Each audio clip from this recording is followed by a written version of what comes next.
بسم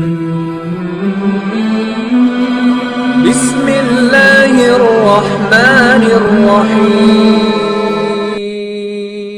چوتھی خصوصیت سرکش شیاطین کا قید ہو جانا ہے، جس کی وجہ سے معاصی کا زور کم ہو جاتا ہے۔ رمضان مبارک میں رحمت کے جوش اور عبادت کی کثرت کا مقتضا یہ تھا کہ شیاطین بہکانے میں بہت ہی حد تک کوشش کرتے اور پاؤں چوٹی کا زور ختم کر دیتے، اور اس وجہ سے معاصی کی کثرت اس مہینے میں اتنی ہو جاتی ہے کہ حد سے زیادہ۔ لیکن باوجود اس کے یہ مشاہدہ ہے کہ اور محقق کی مجموعی تو گناہوں میں بہت کمی ہو جاتی ہے۔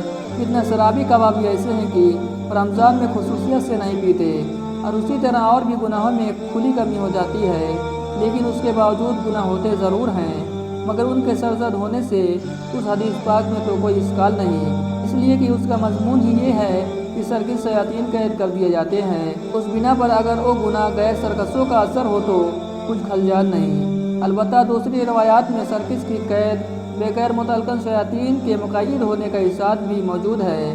اگر ان روایات سے بھی سرکش شیاطین کا ہی قید ہونا مراد ہے، اس اوقات لفظ متعلق بولا جاتا ہے، مگر دوسری جگہ سے اس کی قیودات معلوم ہو جاتی ہے، تب بھی کوئی اشکال نہیں رہا۔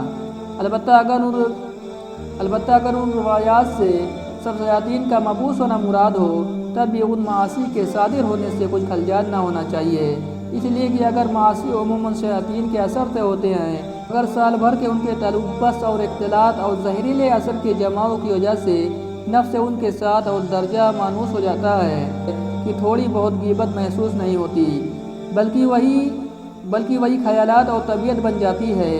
اور یہی وجہ ہے کہ بغیر رمضان کے جن لوگوں سے گناہ زیادہ سرزد ہوتے ہیں، رمضان میں بھی انہی سے زیادہ سرزد ہوتے ہیں، اور آدمی کا نفس چونکہ ساتھ رہتا ہے اس لیے اس کا اثر ہے۔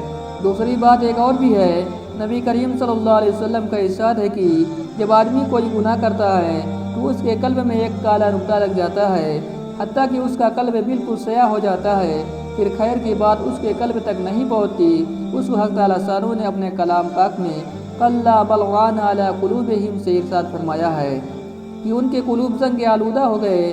ایسی صورت میں وہ قلوب ان گناہوں کی طرف خود متوجہ ہوتے ہیں۔ یہی وجہ ہے کہ بہت سے لوگ ایک نوع کے گناہ کو بے تکلف کر لیتے ہیں، لیکن اسی جیسا جب کوئی دوسرا گناہ سامنے ہوتا ہے تو قلب کو اس سے انکار ہوتا ہے۔ مثلا جو لوگ شراب پیتے ہیں، ان کو اگر سور کھانے کو کہا جائے تو ان کی طبیعت کو نفرت ہوتی ہے، حالانکہ معصیت میں دونوں برابر ہیں۔ تو اسی طرح جب کہ غیر رمضان میں ان گناہوں کو کرتے رہتے ہیں تو دل ان کے ساتھ رنگ جاتے ہیں، جس کی وجہ سے رمضان مبارک میں بھی ان کے سرزد ہونے کے لیے شیاطین کی ضرورت نہیں رہتی۔ اگر حدیث پاک سے سب شیاطین کا مقید ہونا مراد ہے، تب بھی رمضان مبارک میں گناہوں کے سرزد ہونے سے کچھ اشکال نہیں، اور اگر خبیث شیاطین کا مقید ہونا مراد ہو تب بھی کوئی اشکال ہی نہیں، اور بندہ ناچیز کے نزدیک یہی توجہ اولا ہے، اور ہر شخص اس کو غور کر سکتا ہے اور تجربہ کر سکتا ہے کہ رمضان مبارک میں نیکی کرنے کے لیے یا کسی معصیت سے بچنے کے لیے اتنے زور لگانے نہیں پڑتے جتنے کہ غیر رمضان میں پڑتے ہیں۔ تھوڑی سی ہمت اور توجہ کافی ہوتی ہے۔ پانچویں خصوصیت یہ ہے کہ رمضان مبارک کی آخری رات میں سب روزے داروں کے لیے مغفرت کر دی جاتی ہے۔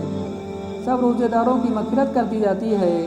یہ مضمون پہلی روایات میں بھی گزر چکا ہے، کیونکہ رمضان مبارک کی راتوں میں شب قدر سب سے افضل رات ہے، اس لیے صحابہ کرام رضی اللہ عنہ نے خیال فرمایا کہ اتنی بڑی فضیلت اس رات کے لیے ہو سکتی ہے، مگر حضور صلی اللہ علیہ وسلم نے ارشاد فرمایا کہ اس کے فضائل مستقل علیحدہ چیز ہے، یہ انعام تو ختم رمضان کا ہے۔ Subscribe now and press the bell icon. Never miss an update.